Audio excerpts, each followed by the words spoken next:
আমার কথাটা শুন, যেটা কইতেছি তোর ভালো লাগে কইতেছি। তুই যদি না বস ম্যাজিস্ট্রেট এসে জরিমানা করবো।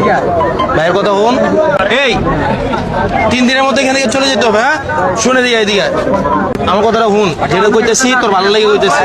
তুই যদি না বস ম্যাজিস্ট্রেট এসে জরিমানা করবো। ভাইয়ের কথা শুন, আমি হচ্ছে ব্যবস্থা করে দেই জেলা পরিষদের মার্কেটে, তোরা দেখবি উপবাজারটা আমি জনপ্রিয় করাই দেবো। আমাদের আমার কথা ওখানে তো ডিস্টার্ব করে না, ওখানে ডিস্টার্ব করবে না। আমার কথাটা শুন, আমি ব্যবস্থা করে দেবো। ভাইয়ের কথা শুন, এখানে তো কিছু থাকবে, কিছু আমরা দিকে চাই। আমার কথাটা শুন, আমি তোর কইছি কিনা, তোর যদি বেচা কিনা না আমার কাছে আইস। আমার একটু ব্যাপারটা এমন না যে আমার পাইবি না, ব্যাপারটা এমন যে আমি আজকে কইয়া দিয়ে তোর আমাকে ব্যাপারটা এমন তো না। তুই যদি শুনে হইতেছে না, এটা আমি দেখবো, বুঝছস? আমার ইচ্ছে বাজার ওখানে ভিতরে থাকবে আর এই জায়গা একদম ক্লিন থাকবে।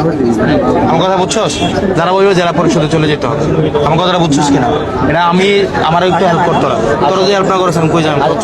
তোরা যদি হেল্প না করো সেখানে হচ্ছে তোর মুরব্বীরা তোর হেল্প করে না। আমার মানে তোরা যদি হেল্প করো, আমি কইলাম তো আমি তোর দায়িত্ব নিতেছি। আচ্ছা ঠিক আছে, ইনশাআল্লাহ আমরা পাশে আগে আমার কথা দিচ্ছিস তো তোরা, তাহলে তোরা 3 দিনের কারণ পরে ম্যাজিস্ট্রেট এসে দেখবি এটি লয়ে যাবো। হ্যাঁ, ম্যাজিস্ট্রেট এসে জরিমানা করবে, এটা করবে সেটা করবে, আমার জন্য ডিফিকাল্ট হয়ে যাবে। তো আমার কথা দিচ্ছিস তো, 3 দিন